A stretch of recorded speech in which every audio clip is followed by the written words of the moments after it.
everybody. Welcome to another episode of Purple Insider. Matthew Coller here, along with Andrew Krammer of the Star Tribune. And you know what we've got, Andrew? We have quite a contest here between two squadrons in the National Football Conference. The Vikings will travel through the woods of Wisconsin to arrive in 1996, where the Green Bay Packers exist in the town of Green Bay. It's going to be a good one, man. I am really excited for this game. I am too. I think he once called it the depths of Wisconsin, which is a great way to refer to Green Bay. And I am excited for this one, Matt. Vikings, Packers, 3-0 Vikings, somehow 2-1 Green Bay through the Jordan Love injury, through into Malik Willis and what they've done with him against, albeit two bad teams. But you've heard the Vikings coaches talk and praise Matt LaFleur all week, and it's deserved. And I think the Vikings coaches deserve just as much praise for what they've done through a 3-0 start with Sam Darnold and this defense. So, to me, this is two of the best coaching staffs going right now in the NFL. We're going to get to see them matched up on the road for a Minnesota team that, frankly, hasn't been tested on the road outside of a little trip to MetLife Stadium that was pretty easy work for them. So I'm really excited to see this Vikings team challenged, pushed, and against a division rival that knows them better than anybody. So for Green Bay, the big decision here is at the quarterback position. How about that? I want you to put on your Matt LaFleur hat and decide what the Green Bay Packers should do at quarterback. Because on one hand, they've been winning with Malik Willis. They've shown that they're capable of doing it. And actually, he's passed the football much more effectively than people thought he could, including everyone. And on the other side of that, you have Jordan Love that should be concerned about Brian Flores' defense, getting after him, making him have to move around while he's still recovering from an injury. But the Packers need this as much as the Vikings do. They're already a game behind, and they're not going to play again until late December. But if the Vikings are serious and the Lions are serious, then every game starts to matter a lot here. Would you try to protect Jordan Love and have him fully heal, or would you prefer to push him out there, maybe not at 100%, because this game is so big?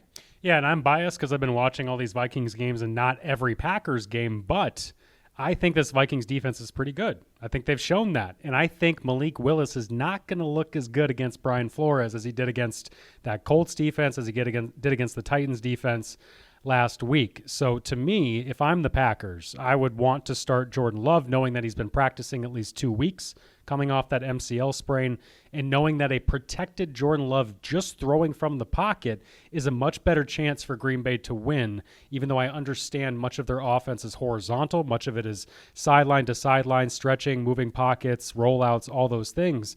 I think Matt LaFleur could coach up a system that works for them, understanding that they've got so much talent down the field between Jaden Reed, Christian Watson, Romeo Doubs. These guys are different in their own way, and Dontavian Wicks, who could all produce down the field. Love can give that to you in a way that while Malik Willis threw for over 300 yards across 2 different games, I don't think he's going to be able to extend that, nor is Flores going to respect it, which is going to change the way that Flores calls the game. He said, Flores, this week, that he'll have 2 different call sheets for both of these quarterbacks.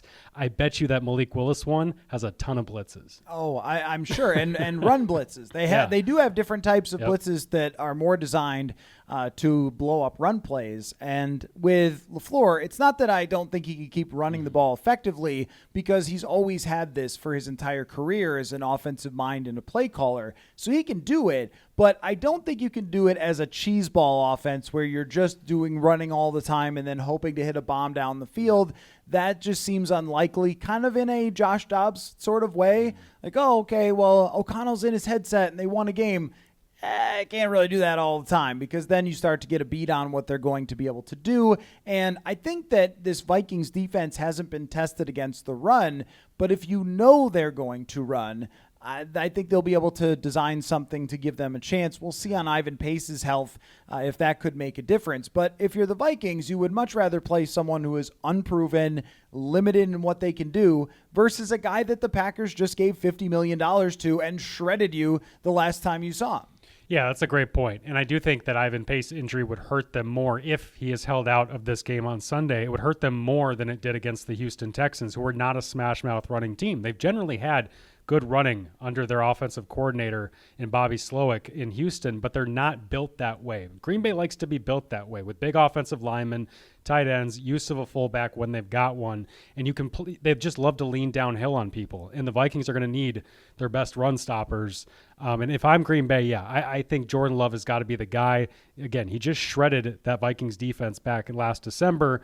Now running back out there against a new personnel and kind of a more flourishing scheme for the Vikings right now under Brian Flores. So how good do you think that Jordan Love can be? And we'll just factor for some limitations, but it is a big element of his game to be able to move around and make off-platform throws. And if he can't do that at the same level, it does hurt him more than it would a pure pocket quarterback. But let's just take that out and imagine that if he's playing, that he's healed enough to be able to play and he can be mostly the normal version of Jordan Love.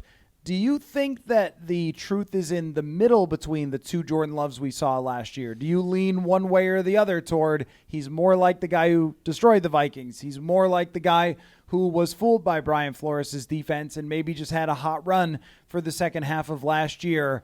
Where do you stand on him? Yeah, I think if he had all of his faculties, if his legs were both fully healed, I think Jordan Love is not going to shred the Vikings the way that he did a year ago just because the personnel is different. The Vikings are better defensively, but I think Jordan Love is continuing to ascend and can be more of that quarterback, more of that dynamic Brock Purdy plus because of the athlete that he is compared to Purdy.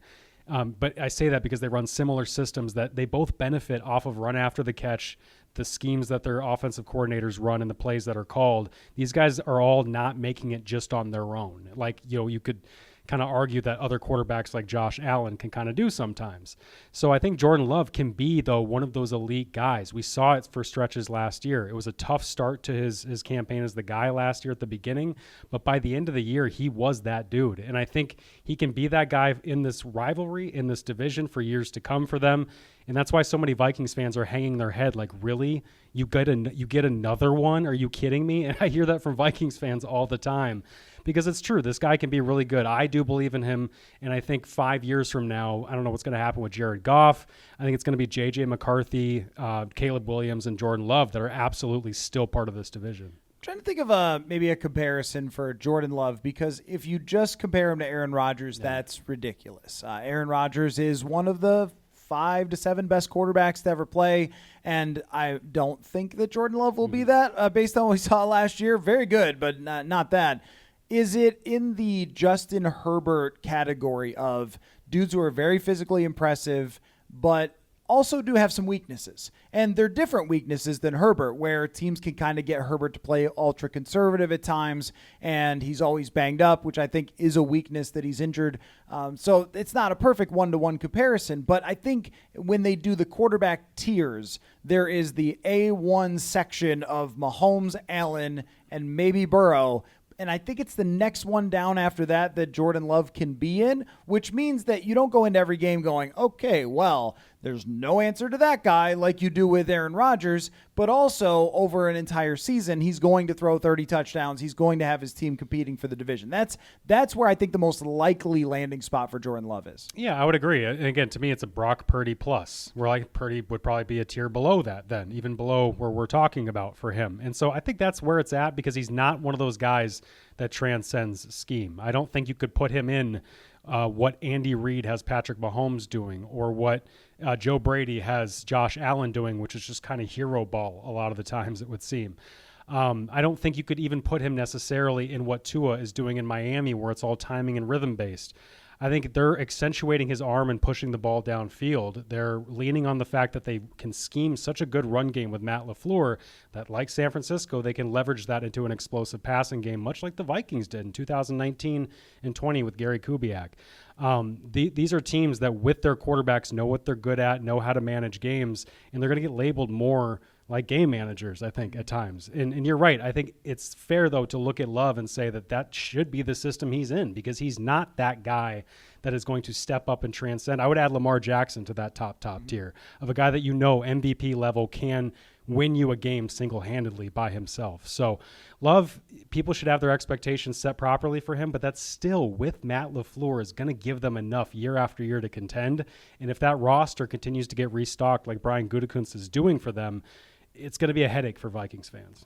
Yeah, I get that tier probably also includes someone like Jalen Hurts, someone like Dak Prescott. These are all Kyler Murray, very good quarterbacks that I think almost anybody would take. I don't know what to do with Matt Stafford at this point, but he's probably like that-ish, and then maybe 1 year it all comes together. But for his entire career, Matthew Stafford was, wow, this guy is so impressive physically, but he also made too many mistakes and missed too many obvious passes until he got out to the Rams, where he still threw a ton of interceptions that year, but they dropped one in the playoffs, and then Aaron Donald took over a game. But Jordan Love, I think, is kind of like what Stafford was for many years in Detroit, only with better coaching from Matt LaFleur and this franchise. Let me ask you a fun question, I think, regarding Jordan Love. And again, we don't know if he's going to play. And I don't know what else to say about Malik Willis other than that's fun, I guess, right? Like I've seen that at Air Force, so this the Navy. The wing tee. Right, exactly. That could be cool to watch, and maybe they'll stop it or not. But who's going to throw more touchdown passes this year? Sam Darnold or Jordan Love? Wow.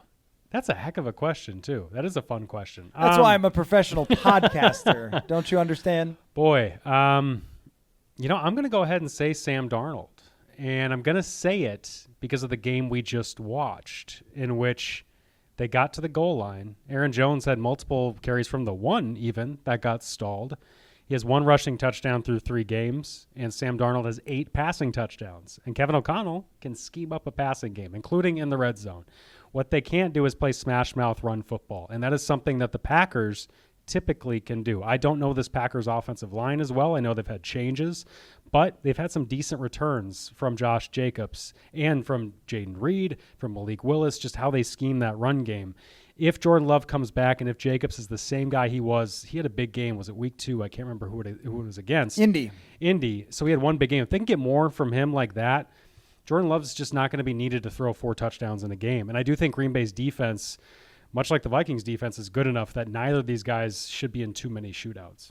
Really, the question is because clearly Darnold has had these last 2 games. He gets a big jump on Jordan Love for how many touchdown passes he could throw. It's sort of a way of asking, do you think that Sam Darnold is going to continue to throw a bunch of touchdown passes? Yeah. I do think that Aaron Jones will get himself in the end zone at some point, although Kevin O'Connell, we now have a large sample of this team being really good passing in the red zone, that they just are good at drawing these concepts up and finding guys. And then when you have a laser beam that can even kind of be, I don't want to say late, but get around to the progression and fit it into Johnny Mundt, even though the defender knows the ball's going there, I mean, that helps you as well to have that kind of arm talent. But it's really a question of, okay, I think I know that Jordan Love at the end of the year is going to get like 25 touchdowns or something. Does Sam Darnold continue on this trajectory to blow by that? And then kind of like, I know this is our hardcore preview, but what does it mean if he does? Yeah, I think he's going to, again, I think he'll have to for this offense. Yeah. I think they just have too much talent. When TJ Hawkinson comes back, even more reason for them to be throwing in that area. I just don't think Aaron Jones, when he scores touchdowns, are going to have to be exactly what he did on the first one, which is taking an inside run and bouncing it way outside because there's just nowhere up the middle to run, or it's going to have to be from 10 to 15 yards out. He got caught at the 1 yard line trying to break a 40-yarder in that game against Houston. He's not going to have the explosiveness to outrun guys for 60 yards anymore. I just don't think, or the endurance, I should say, to do that. He has the explosiveness. I think Darnold will have to carry more of the load, and what that means for the Vikings is he needs to be on point. He needs to not shuffle pass to Aaron Jones in the red zone and have Wes Phillips holding his breath on the sideline, because that could easily be a turnover. Even when you have your back to your own end zone, you can't rifle a pass to Josh Oliver into double coverage that the Texans just drop.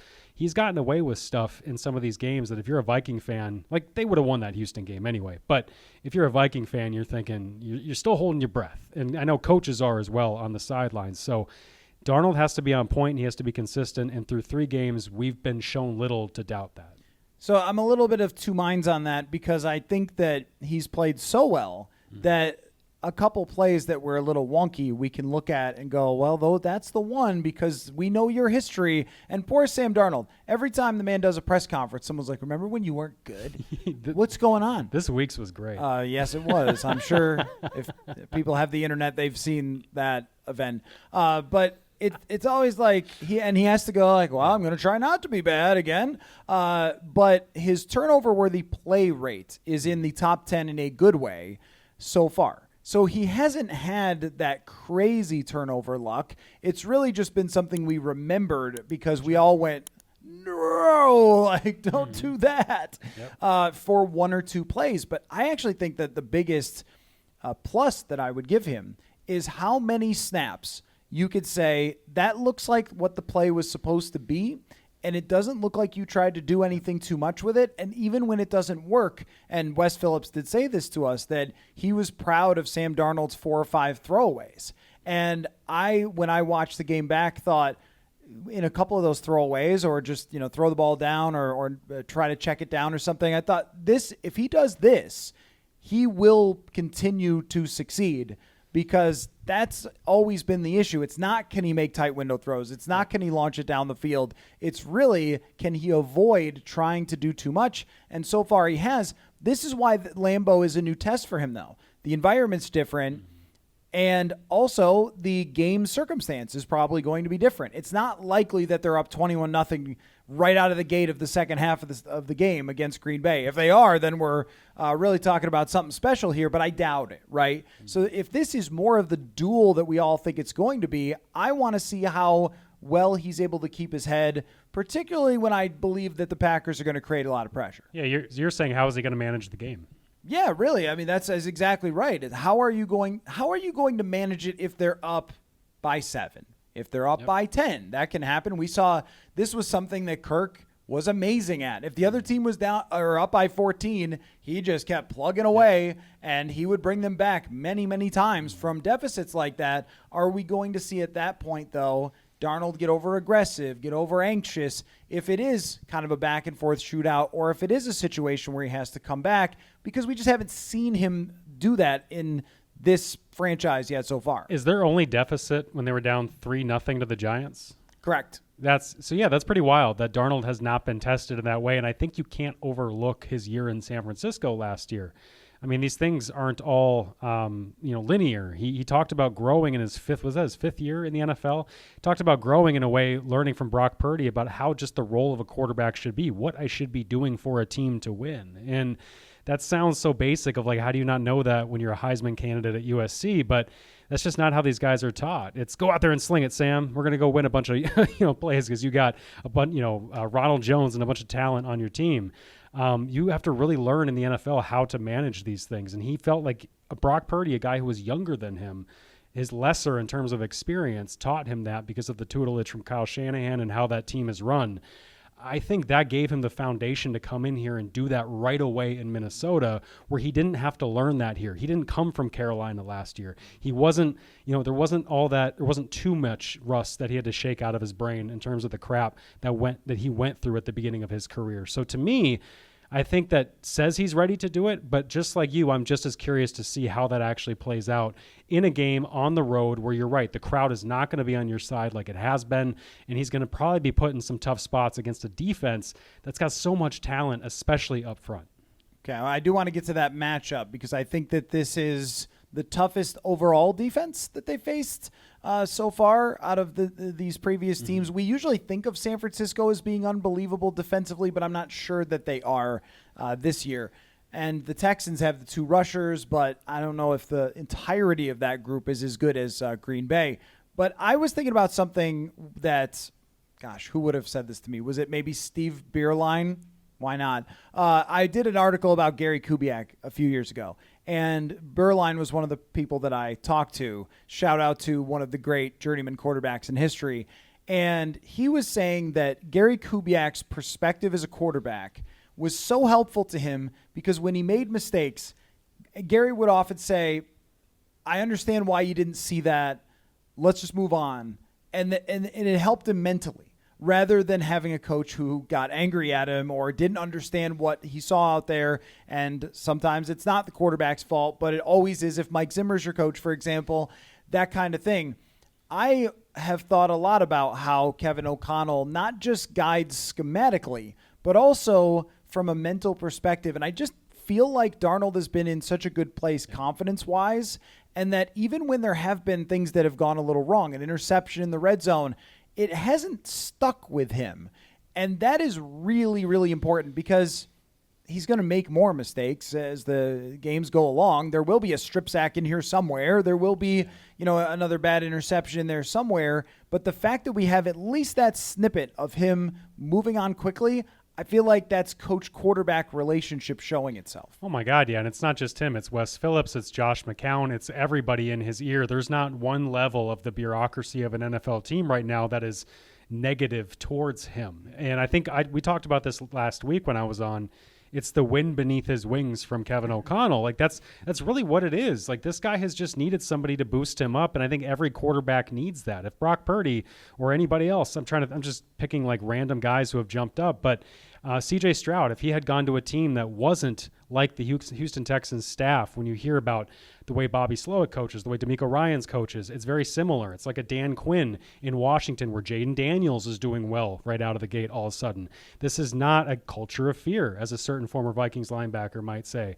I think that's helpful in today's game because today's younger people and young draft picks are not the same as they were 20 years ago. You need to treat them a little differently. And I think Sam Darnold, even a 2018 draft pick, is still cut from that cloth. He's still SoCal. He's still laid back. He's still a certain way. So I just think that Sam Darnold needed this. He needed that kind of professionalism around him for him to believe in it. But then he also needed people to believe in him in a way that Kevin O'Connell's wired to do. And you hear national talking heads saying, who would you want to put a young quarterback with? I'd put Kevin O'Connell number one. And he's rightfully getting that reputation. Well, and with Sam Darnold, now I don't pretend to know him super well. We've only been around him for 3 weeks, and he has been very cautious at the podium, even when he is asked ridiculous questions, as he was the other day. But he's mostly been very reserved. He's not going to come out and pimp the home run. That's like if you birdie the first hole and you start dancing around, you are just asking to bogey the next three or worse. So he has not tried to be like, see, Jets, Jete suck. He hasn't been doing that at all, and I understand that. But I wonder if he is someone that needs more support, because there are certain people, maybe Josh Allen's like this, he kind of strikes me like this, where absolutely nobody could ever knock that guy's confidence down a peg. Oh, yeah. And that's super rare. 99.9% of human beings can have someone else or the circumstances impact how they feel about themselves. And when he's gotten into ruts before, he's kind of stayed there. And we know this, that organizations can do that to themselves. The building can start lighting on fire, and then everybody's pointing fingers and all those things. I just don't think that's going to happen here, because even when we saw them go through things last year, they played their butts off in that loss to Detroit when they had to go there for no reason. I mean, they kept playing for Kevin O'Connell. And so I don't see a world where Sam Darnold suddenly doesn't believe in himself anymore. It's really only whether the regression to what he has been before just comes for him or not. Yeah, so you're saying he's not going to turn into a pumpkin. It's not going to be all of a sudden Carolina Panthers. Well, it's not that he won't, or it's not possible, but he won't because of Kevin O'Connell and the way that he's treated him. If he does, it's because he's just not that good. That would be the only reason. So you're saying, this is an infallible setup that they've given him. And I would agree. I mean, we haven't been given any reason to doubt it. The talent around them would say that, certainly. The scheme, we see guys running wide open all the time, and even when they're not, they're still in position to make catches and make plays, and players just sing the praise of this coaching staff. The NFLPA, through the players, votes them number one in all these rankings, including coaching staff. I think there's no reason to doubt what Sam Darnold has, and it is going to truly find the league, and all of us are going to truly find out what this guy can do. 8 touchdown passes through 3 games, including the 4 that he did that were so different in that Houston game, whether it was off schedule on the run, whether it was a schemed wide open one to Aaron Jones, whether it was him resetting his feet through a progression to Jalen Naylor in the back corner or a contested one to Johnny Munt. That's such a wide range of stuff this guy can do for you that I think Kevin O'Connell is going to find a way to keep doing it. I think so too, and I don't think that Justin Jefferson will stop being Justin Jefferson in any way, as he always has been. No team has ever figured out a way to consistently take him away on a weekly basis, so that is going to sustain more or less no matter what. But there is a worry along the offense. I think they'll get Addison back this week, not sure. We're recording this before we know, but I can almost guarantee future me will be reading a report that says questionable for Jordan Addison. Yeah. So shout out future me. I know you're reading that right now, pal. You're the best. I believe in you. He looked good at Thursday's practice. We've seen that. Okay, there you go. I think he's going to play this week. So the offense around Darnold can get better. Yeah. The interior offensive line, particularly the center and the right guard, I don't think are getting better. Garrett Bradbury's fighting injuries, and Ed Ingram is Ed Ingram, and it hasn't changed. In fact, I think it's gotten worse. This is a major, major concern against the Green Bay Packers. Yeah, speaking of what we saw at Thursday's practice, Dalton Reisner was in the weight room lifting, and he's eligible to come back next week. Not this week, but next week against the New York Jets, and I wouldn't be shocked if Ed Ingram has a bad game, but they don't get a look in practice of Dalton Reisner at right guard, and if Reisner looks healthy enough, up to speed, that might take a little bit, though. Maybe Reisner will need the bye week, need an additional week of practice and all that. However, the leash should be pretty short for Ingram. He's been very up and down. He blew a screen block in this last game that got Aaron Jones put on his back. It's just every week he is the weakest link for them. I think PFF's got him as one of the worst graded guards in football once again. This coaching staff had him out there all preseason because he had a slow start to camp. Kwesi Adofo-Mensah, the GM, basically said he showed up out of shape after his surgery in the offseason, and that's why he had a slow start to camp. So I just think overall he hasn't, won a ton of people over, and therefore Kenny Clark might be a guy that puts him on the bench or fast tracks him toward the bench. Because, that front, Lucas Van Ness, who's the Georgia kid that they got in the first round? Wyatt as well. They got two. Those are rotational guys that come off the bench for them. This Vikings offensive line was talking to Brian O'Neill the other day, and he was mentioning that we absolutely know that we can't sleep on their second waves. Like, this is a team that has depth in a way that we haven't seen yet in the NFL, which speaks to it because you would think the Niners have that, but maybe to your point, they just don't this year. This Packers team is deep, and Quay Walker as well, as somebody that multiple Vikings players have pointed out this week, is somebody who they have to keep an eye out for. They've drafted a ton of talent on that side of the ball, and I know you can say, well, they haven't played anybody yet, but the players are the players. Like, the talent is there for this team to be the most complete defense that the Vikings have faced so far, and Xavier McKinney is another guy that they brought over who has been a major difference maker for them. We know that Jair Alexander is capable of going to battle with Jefferson like few other people have, and I think Alexander had a pick six last week, and they're playing pretty well. And if they create the interior pressure against Ingram and Bradbury, it's going to be so difficult for Sam Darnold to navigate, especially when they do have really effective edge rushers. And it has felt like this offensive line is kind of teetering a little bit, where it's O'Neal, Darisaw, just do everything, just save our butts. And it's been edge rushers, but Dexter Lawrence annihilated them in a game that was over pretty fast because Daniel Jones was so bad. But had it not been, that would have been a really relevant factor. So how do you scheme around that? How do you work around that? The only way is really making sure that they're not in situations where they can have favorable rushes by working Aaron Jones, I think. Yeah, I think the game plan, too, has to be somewhat similar to what you did in week one against Dexter Lawrence, which was a lot of moving pockets. It was getting Sam Darnold out and on the move. I remember they were back up to their own goal line. Was it a 99-yard drive they had in that game? They were backed up to their own goal line, and to start that drive, it's just a quick play-action bootleg, throw to Ty Chandler in the flat. Those are the kinds of things that I see them doing in a week like this, where it's just get the ball out of your hands fast. One read stuff, make it clear for Sam Darnold. Do not have him do a 5-step drop and go through his reads and test that protection up front. I think this is going to be one where Kevin O'Connell is probably going to go in wanting to be conservative to see how his guys play Clark, to see how they're holding up front, and then probably has a plan to quickly get Sam Darnold on the move and out of there. And I've been kind of impressed so far with Sam Darnold's internal clock. Yeah. That's something that I didn't expect with him. I thought, well, boy, you look at the stat sheet, interceptions, lost fumbles, sacks.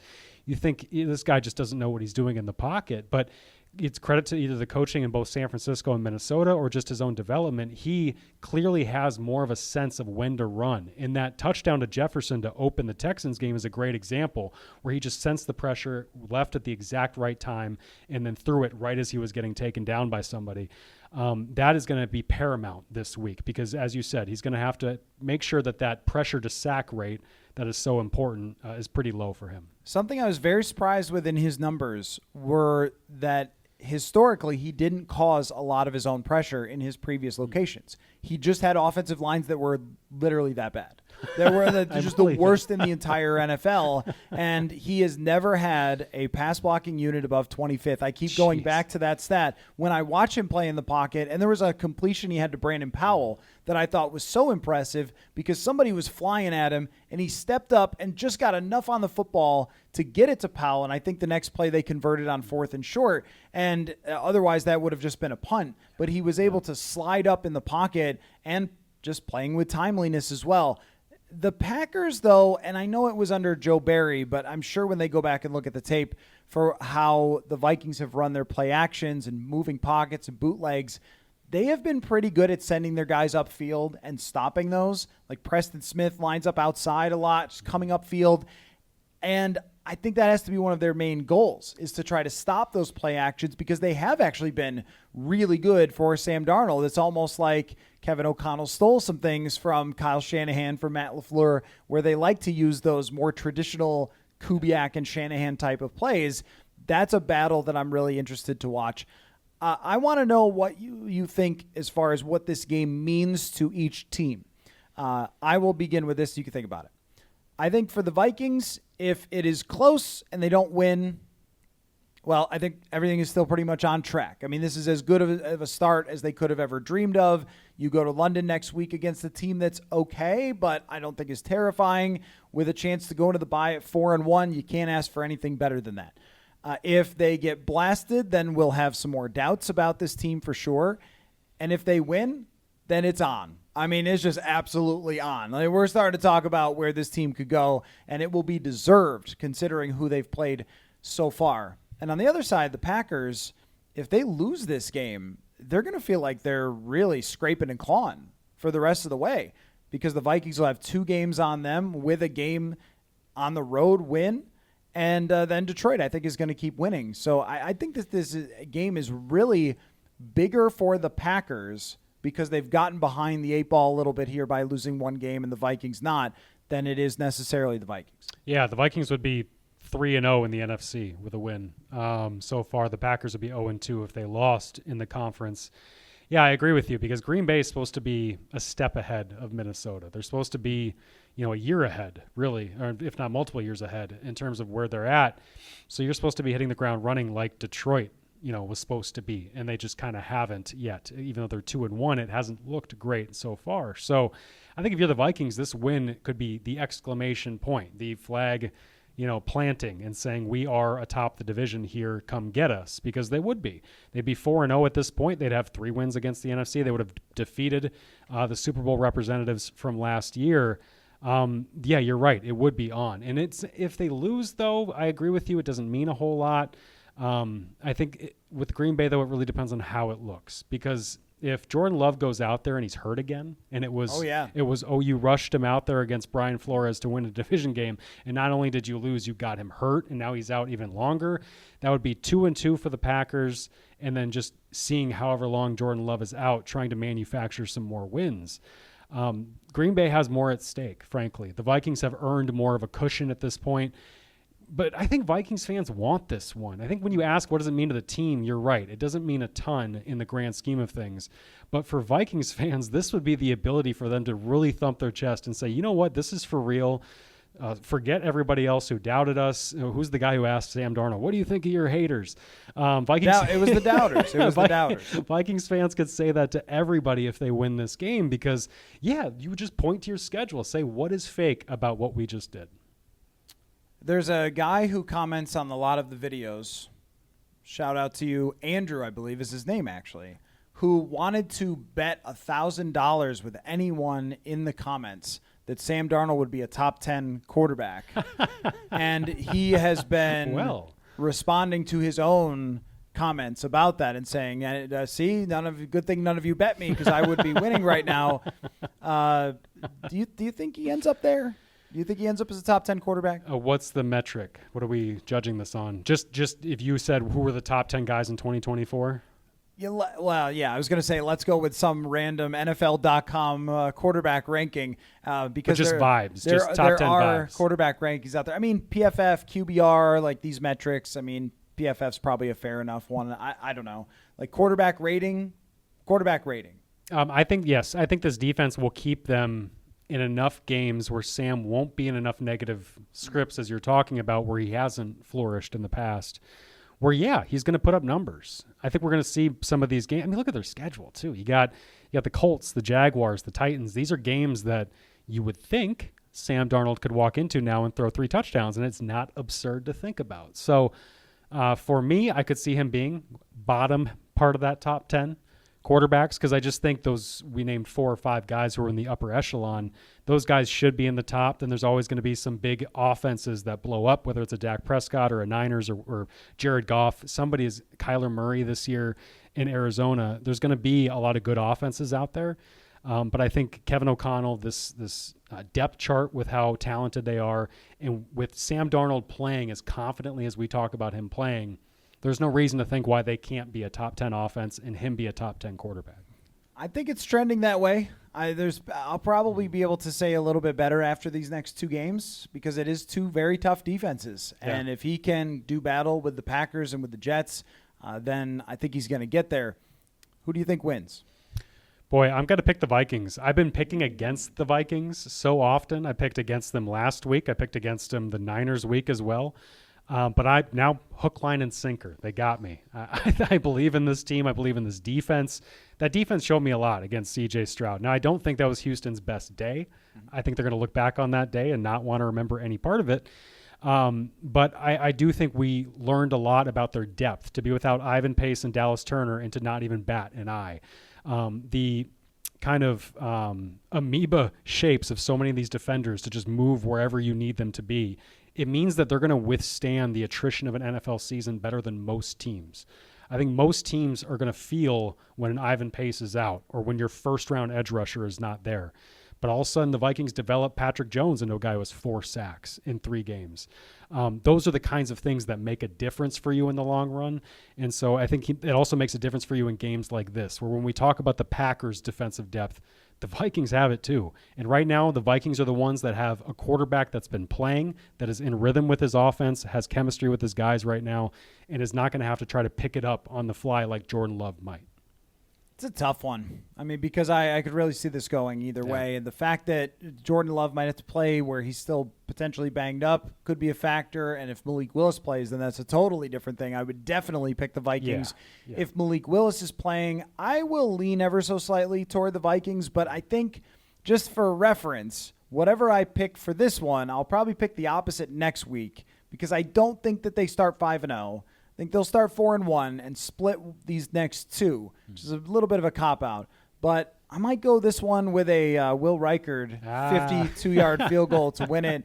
It feels like it's going to be close. It feels like it's going to be a battle. The biggest concern for me is that offensive line interior against the Packers D-line. But I think they can win this game. And maybe the kicker might be the difference. I was on Green Bay radio, and that's all they wanted to talk about because their kicking situation, no one's got any faith or trust in it. And so they're like, hey, this Vikings kicker is all of a sudden ice cold. He's going to walk into Lambeau and beat us. We'll see.